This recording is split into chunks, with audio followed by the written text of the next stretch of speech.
Did you know that 1 in 10 people in South Africa will suffer from a mental illness at some point in their lives, but only a quarter of those people actually seeks help? That is a scary fact. Hi, it's your girl Miss Kels on yet another video. It has been a while, but I am back and with full blast. But today's video will be a bit different from all the other ones. I'm not as bubbly as you can see because this topic is of a sensitive nature. But before I actually get into the topic, don't forget to like, don't forget to subscribe, and of course don't forget to comment. Do engage. I want to hear your thoughts about this topic. In 2015, I lost my grandmother. She was my world. I depended on her for practically everything.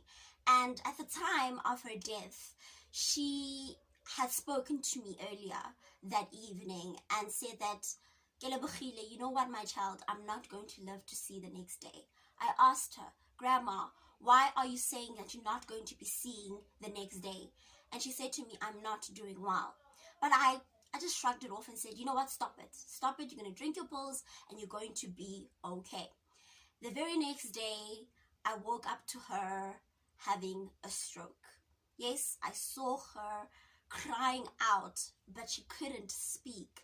And that traumatized me even till today. I have anxiety disorder. At the time, I didn't know. After this, everything just became a blur. I remember the first time I had an attack. I was sitting in the room and I started to hyperventilate and started to sweat, and my heart started to beat fast and fast and fast, and I didn't know what was actually transpiring. And after a while it passed, but I kept asking myself, what happened? What actually happened that day? And I didn't have any answers. I didn't tell anybody about it because I didn't want to look like I was crazy. What was going on with you? Maybe it's all in your mind, because a lot of people think that it's all in our minds, which of course is not. What I mean about it's all in our minds, I'm talking about people viewing you as crazy, as though you're just making things up. But actually, you are going through something real. You are actually feeling this. Now, the second time I had this attack, I couldn't hide it. I remember I was sitting in the lounge and I started feeling a tickly sensation in my cheek. And the first thought that came to my mind was, I'm having a stroke. And at that moment in time, I was like, okay, do I tell them? Do I tell them? I feel like it's not okay. Something's not right with me. Now, at that moment in time, I felt like my head had a band around. It was just so tight. And it was crazy because I was scared in that moment. I started breathing fast and hyperventilating, and everything just went out of control in a very fast way. I went to my mom. I was like, I'm not okay. I'm not okay. And she was shocked. She was like, what is going on with you? What is happening? She doesn't know all of these things. So I told her, I'm not okay. I need to go to hospital. We went to hospital and I told them I was having a stroke. The doctor sat me down and said, no, you're not having a stroke. You're having an anxiety attack. I was like, I'm having an anxiety attack? He's like, yes, you're having an anxiety attack. I was given something to calm me down, but the anxiety attacks started happening more often. And then I finally decided, you know what, let me go to the family doctor. And when I went there, because I had gone to this family doctor for about my whole life, like I think 25 years I have been to that doctor. And when I walked in, I told him about what is happening with me and the anxiety and everything. He's like, have you talked to someone about your grandmother's death? I was like, no, not really. And a lot of people don't understand how I'm feeling about her death. I can't talk to anybody because everybody says, hey, it's life. You'll get over it, you know? So I couldn't talk to anybody. So I was closing this pain, this hurt inside. So he started telling me that this incident that happened with my grandmother instilled a lot of fear. So a lot of situations that I find myself in that are fear-based will trigger an attack, especially in terms of whether I'm in between life and death. So it really opened my mind. I was like, wow, he's actually telling the truth, because most of the time I have these attacks when I'm sick. I have these attacks when I have to go do something that is determining whether my life will move forward or not, like for instance a test and or an exam. I have these panic attacks. So he also prescribed something else, which I had to, of course, leave the medication that the other doctor gave me, and I started taking the medication that he gave me. The medication helps. Honestly, it does help, but sometimes the anxiety just takes over. I knew I had to do this video because I knew I was not alone. Many others are facing the exact same thing. Yes, our situations may differ. Yes, the reasons why we have anxiety attacks may, or depression even, may differ. But I want to remind you that you are not alone at this very moment. I know quarantine has made it difficult to cope. I myself was not coping under quarantine. I couldn't go home because I booked a bus very late, and when I got to the bus station, they told me all the buses were full. From that, I started having panic attacks that were uncontrollable. You would find I'd be sitting on the bed, suddenly I'm hyperventilating, suddenly I'm sweating, suddenly I'm not okay. And it would surprise me that, but what am I fearing? What is this fear that because I talked to my doctor and he said, maybe your anxiety is caused by fear. But then I thought, but what am I actually fearing? And then I came to my senses that there's a bigger picture than this fear of my grandmother.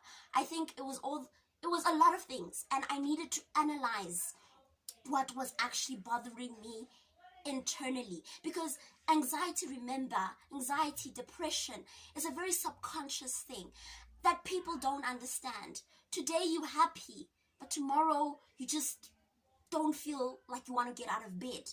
It's okay, but it's important for you to also understand how and why it happens, the triggers of your anxiety, the triggers of your depressive mode.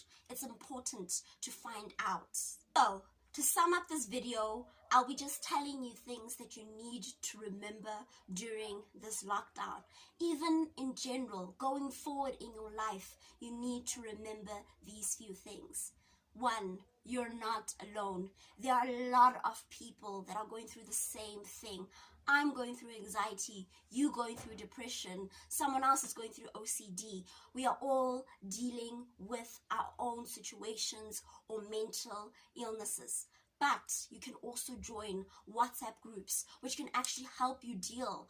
I've joined those WhatsApp groups because they have actually helped me deal with my anxiety when I was alone, when I was in lockdown without my family or my friends near me. Secondly, you need to find mechanisms to help you cope. We are all different. Some people love to take walks, but at this moment you can't take walks. Some people like doing cooking or baking. We all find our own coping mechanisms. For me, it is sound. I know a lot of people find this very weird, but objects around me, I try to create sound from them, and I listen attentively to that sound, and it helps me calm down. So you can also find a mechanism that's going to help you to cope during the time of the attack or the actual depression. So you have to find something that's going to work for you, because something can work for me, the sound can work for me, but it won't work for you. Find something that's going to work for you. Thirdly, talk to someone. It does not have to be anybody in your family, but open up to someone, because closing yourself in is only going to make things worse.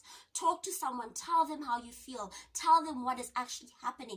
They could also provide some sort of help during the time you're having these depressive modes or anxiety attacks. I know in a lot of Black families, some don't understand.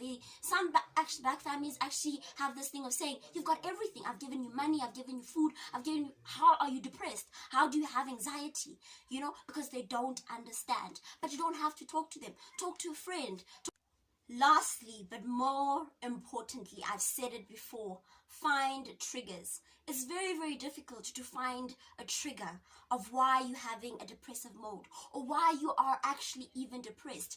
Those type of things need you to sit with someone who is actually trained to actually help you identify, why do you always feel this way? What happens when you actually feel this way? With anxiety, you have to find what causes your attacks in order for you to actually avoid them at all costs. I can make a simple example. Some people actually have panic attacks because of social media. They will look at Instagram and look at all those beautiful girls and think, I'm not that pretty. And then suddenly they start having an attack. So you need to avoid all triggers that can actually get you into a depressive mode or actually get you to have an anxiety attack.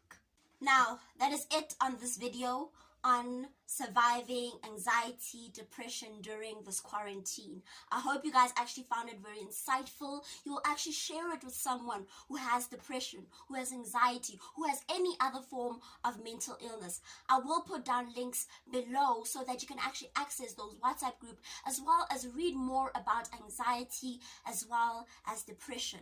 But before I go, I need to say, don't forget to like, don't forget to subscribe, and most importantly, don't forget to comment. Let's engage on this topic. I will be there and we will talk about how you are feeling. How are the ways we can cope with this? Yes, we are fighting a battle, but I am telling you, if we work together, we can win this war.